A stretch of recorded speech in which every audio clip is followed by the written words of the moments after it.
घर को लगती आग घर के चिराग से, घर को लगती आग घर के चिराग से, तन की दुर्बलता होती विषयों के राग से, आत्म पतित होता सराग से, आत्मोत्कर्ष होता है विराग से। घर को लगती आग घर के चिराग से। चिंतनीय बात है, आज हम अपने परिवार को महत्व देने की बजाय जब दूसरों को महत्व देते हैं तो घर के सदस्य ही घर में आग लगाने वाले हो जाते हैं। उनके तन में आग लग जाती है, उनके मन में आग लग जाती है। जब घर के ही लोगों को इग्नोर करके जीव धन पर पदार्थों से प्रेम आसक्ति के जाल में या अपनी आत्म कीर्ति के जंजाल में फंस जाता है।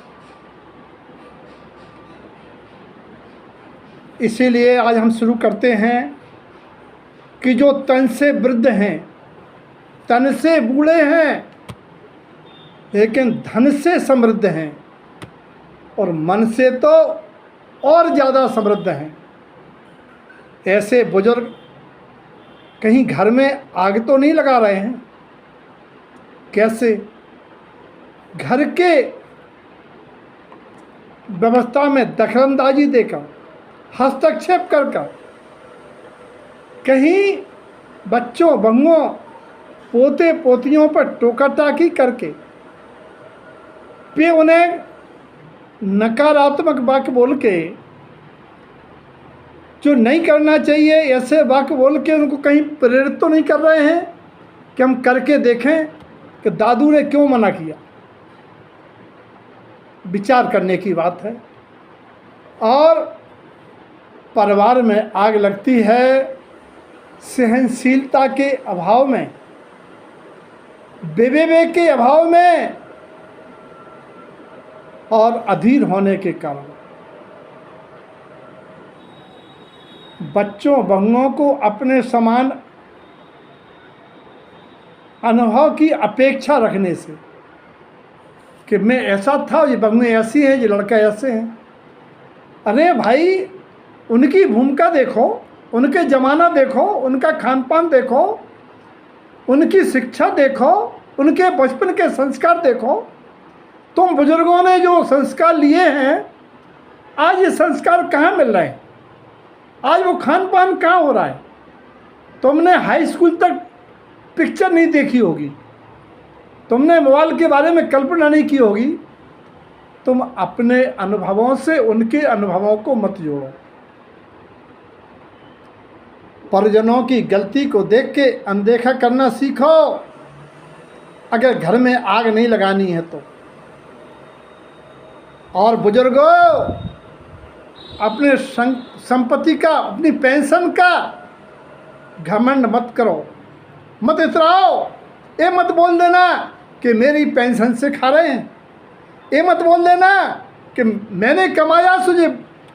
अरे उनका अपना भाग्य है, तुमने कौन सा अनोखा कर दिया? हर पिता करता बेटों के लिए, हर दादा करता पोतों के लिए। तुम महत्वाकांक्षी क्यों बन रहे हो?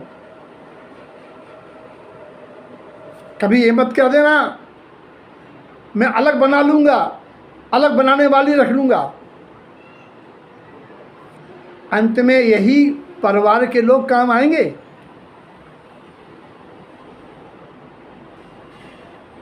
अपने दायित्वों को नहीं गिनाना कि मैंने ये किया, मैंने वो किया। तुमने ऐसा नहीं किया है। गिनाना था तो पैदा ही क्यों किया था? बुजुर्गों, सावधान, घर को लगती है आग घर के चिराग से।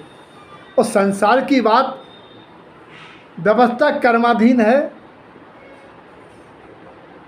अपनी हानि सोचने वाला भाई, अपनी हानि सोचने वाला भाई बहन बहनोई को जेल में डाल सकता है। हमारा इतिहास साक्षी है।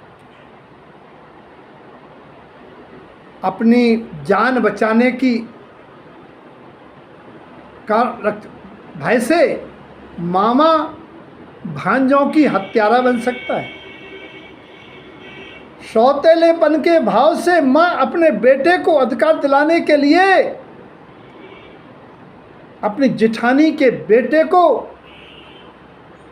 वनवास मांग सकती है। बेटा भी बेटी भी बेटा भी पिता को मार के गद्दी पर बैठ सकता है। बेटी भी पिता पति के मरण का कारण बन सकती है।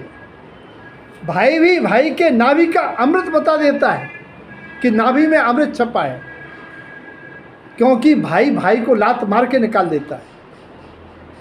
झूठी इज्जत बनाए रखने के लिए पति, झूठी इज्जत बनाए रखने के लिए, लौकिक प्रतिष्ठा बनाए रखने के लिए, लौकिक दायित्वों के नामिक पर पति भी पत्नी को गर्भावस्था में बन भेज सकता है। और झूठी इज्जत के लिए सास बहू को दुत्कार सकती है, और गलत फहमी के कारण माँ भी बेटी का तिरस्कार कर देती है। अपना साम्राज्य बचाने को भाई के वैराग्य के लिए मायाचार कर सकता है। पिता अपनी मौत के भय से जन्मती हुई नन्ही सी जान को जमीन में गड़वा सकता है। झूठे जग के सपने सारे, झूठी मन की आशाएं। इसीलिए है भैया, परिवार फर्स्ट। परिवार है तो आप हैं। परिवार को छोड़ के पर किसी के कोई काम नहीं आता। पतंग जब तक हाथ में है उड़ेगी, हाथ से छूटने के बाद पतंग भी जमीन में आ जाती है, पतन को प्राप्त होती है। संघे शक्ति कलयुग में संग में रहना ही शक्ति है। शान मान धन दौलत बाद में, बंधी मुट्ठी लाख की और खुल गई तो खाक की। इसीलिए भैया, अगर स्वर्ग है तो उस परिवार में है जिस परिवार में सब एक दूसरे के लिए समर्पित हैं, जहाँ ये नहीं है कि एक काम वे करेंगे, जिसके सामने आ गया वो कर लेवे। परिवार वही स्वर्ग है जहाँ माता पिता भगवान हैं। परिवार वही सुखी है जहाँ सास के लिए बहू नहीं, वो बहू सास की बेटी है, और बहू के लिए वो सास नहीं, वो माँ है, और पिता के लिए वो बेटा नहीं, मित्र है। भैया, राम राज की परिकल्पना तभी सार्थक होगी जब मर्यादा पुरुषोत्तम श्री राम के परिवार के आदर्शों को अनुकरण करो, और जो उनके परिवार के लिए चंद वाक्य कहे गए हैं उनसे सबक लो। सबके जीवन में परिवार के प्रति प्रेम वात्सल्य जागे, इस भाव के साथ एक करका थी